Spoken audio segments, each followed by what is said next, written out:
ನೋಡಿ, ಮನೆಯಿಂದ ಕಾರು ಹೊರಗೆ ತರ್ಲಿಕ್ಕೆ ಆಗುದಿಲ್ಲ, ಹೊರಗಿದ್ದ ಕಾರು ಹೊರಗೆ, ಒಳಗಿದ್ದ ಯಾರು ವಯಸ್ಸಿನವರು 70 ವರ್ಷ 80 ವರ್ಷ ವಯಸ್ಸಿನವರು ಬ್ಲಡ್ ಟೆಸ್ಟ್ಗೆ ಹೋಗುವವರು, ಹಾಸ್ಪಿಟಲ್ಗೆ ಹೋಗುವವರು ಒಳಗಡೆ ಬಾಕಿ, ಹೊರಗೆ ಒಂದು ಅರ್ಧ ಗಂಟೆಯಲ್ಲಿ ಹೊರಗೆ ಬಂದು ನೋಡುವಾಗ ಒಂದು ತೋಡಾಗಿ ಆಗಿದೆ. ಮತ್ತೆ ನೀವು ಫಿಲ್ಮ್ ಮಾಡೋದಂತ ದೊಡ್ಡ ಈಗ ಹೀಗೆ ಮಾಡಿದಿರಿ, ಸಮಾಧಿ ಉಂಟಲ್ಲ, ಸಮಾಧಿಯಾಗಿ ಮಾಡಿಬಿಟ್ಟಿದ್ದೀರಿ ನೀವು. ನಿನ್ನೆ ರೋಡಿ ಆಗಿದೆ ಸರ್, ಬೆಳಿಗ್ಗೆ 6 ಗಂಟೆಗೆ ಬಿಟ್ಟ ನೀರು 4 ಗಂಟೆ ತನಕ ಲೋಡಿಂಗ್ ಆಯ್ತು.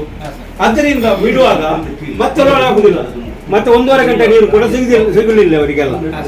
ಅವಾಗ ನನ್ನ ಮೇಲೆ ಎಲ್ಲರೂ ಇಲ್ಲಿ ಕೇಳಿ, ಇಂಜಿನಿಯರ್ ಅವರೇ ಕೇಳಿ, ಇದನ್ನ ಇವತ್ತು ನಿಮ್ಮ ಬಾಕಿ ಕೆಲಸ ಎಲ್ಲ ನಿಲ್ಸಿ 4 ಕಾಂಟ್ರಾಕ್ಟರ್ ಯಾರನ್ನು ಕರೆದು ಫಸ್ಟ್ ಗೆ ಮಣ್ಣು ಫಿಲ್ ಮಾಡುವಂತದ್ದು ಮಾಡಿ, ಎಲ್ಲ ಲೆವೆಲ್ ಎಲ್ಲೆಲ್ಲಿ ಆಗಬೇಕು, ಗುಡ್ಡ ಇದ್ದದ್ದು ಹೊಂಡ ಇದ್ದದ್ದು ಅದನ್ನು ಮುಚ್ಚುವಂತ ಕೆಲಸ ಎಲ್ಲ ಫಸ್ಟ್ ಗೆ ಮಾಡಿ, ಮತ್ತೆ ಬಾಕಿ ಕೆಲಸ ಸ್ಟಾರ್ಟ್ ಮಾಡಿ. ಪೈಪ್ ಡ್ಯಾಮೇಜ್ ಆದ್ರೆ ಯಾರು ಅದು ಇಮಿಡಿಯೇಟ್ ಮಾಡ್ತಾ ಇಲ್ಲ, ಮನೆಗಳಿಗೆ ಅವರು ಸಮಸ್ಯೆಯಲ್ಲಿ ಇದ್ದಾರೆ ಸರ್, ಅದನ್ನ ಇಮಿಡಿಯೇಟ್ ಆಗಿ ಮಾಡಬೇಕು. ಮತ್ತು ಹೊಂಡ ತೆಗೆದ ತಕ್ಷಣ ನೀವು ಮಧ್ಯಾಹ್ನ ಆಗುವಾಗ ಎಷ್ಟು ಆಗಿದೆ ಹೊಂಡ ತೆಗೆದು ಅದಕ್ಕೆ ಮುಚ್ಚಿಬಿಡಿಯಲ್ಲ, ಅದನ್ನು ಓಪನ್ ಮಾಡಿ 2 ದಿನ ಯಾಕೆ ಇಡುದು?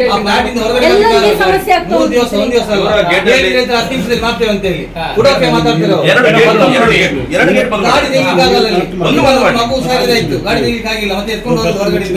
ನೀವು ಡೆವಲಪ್ಮೆಂಟ್ ಅಂತ ಹೋಗುದು, ಮತ್ತೆ ಸಾರ್ವಜನಿಕರಿಗೆ ಜನಸಂಖ್ಯೆ ಇರುವ ಪ್ರದೇಶ ಅಲ್ವಾ, ಹಾಗಾದ್ರೆ ನಾವು ಕೂಡ ಅಲರ್ಟ್ ಆಗಿರ್ಬೇಕಲ್ವಾ. ಯಾವ ಮನೆಯಲ್ಲಿ ಅವ್ರು ಹೇಳಿದಾಗೆ, ಇವರು ಅಮಿತ್ ಬಾಬು ಅವರು ಹೇಳಿದಾಗೆ, ಯಾವ ಮನೆಯಲ್ಲಿ ಯಾರು ರೋಗಿಗಳಿದ್ದಾರೆ, ಪ್ರೆಗ್ನೆನ್ಸಿ ಇರ್ತಾರೆ, ಇಮಿಡಿಯೇಟ್ ಹೋಗ್ಬೇಕಾಗುತ್ತೆ, ರಾತ್ರಿ ಹೊತ್ತಲ್ಲಿ ಹೇಗೆ ಹೋಗುದು ಸರ್? ಇದೆಲ್ಲ ಕಷ್ಟ ಇದೆ. ಈಗಲೇ ಕೆಲಸ ನಿಲ್ಲಿಸಿ ನಿಮ್ಮ ಯಾರು 4 ಗುತ್ತಿಗೆದಾರರು ಅವರನ್ನು ಕರೆಸಿ ಬೇರೆ ಕಡೆದ ವಿಷಯ ಬಿಡಿ, ಅಲ್ಲಿ ಜನನ ಬೀಡಿಯ ಪ್ರದೇಶ, ಅಲ್ಲಿ ಜಾರಾ ಕಮರ್ಷಿಯಲ್ ಕಾಂಪ್ಲೆಕ್ಸ್ ಇದೆ ಅಲ್ಲ, ಅದರ ಎದುರುಗಡೆನೆ ಸಮಾಧಿ ಮಾಡಿಬಿಟ್ಟಿದ್ರೆ ಅಲ್ಲಿ ಗಾಡಿ ಹೋಗ್ಲಿಕ್ಕೆ ಆಗೋದಿಲ್ಲ. ಅಲ್ಲಿ ಆ ಟೀ ಶಾಪ್ ಎಲ್ಲ ಉಂಟಲ್ಲ, ಅಲ್ಲಿ ಅಂತ ನೋಡಿ ಅಂತ ನಾನು ಕೇಳೋದೇ ಕಾಂಕ್ರೀಟ್ ಎಟ್ ಟೈಮ್ ಮಾಡೋದು ಹೌದು, ಮಾಡ್ಲಿ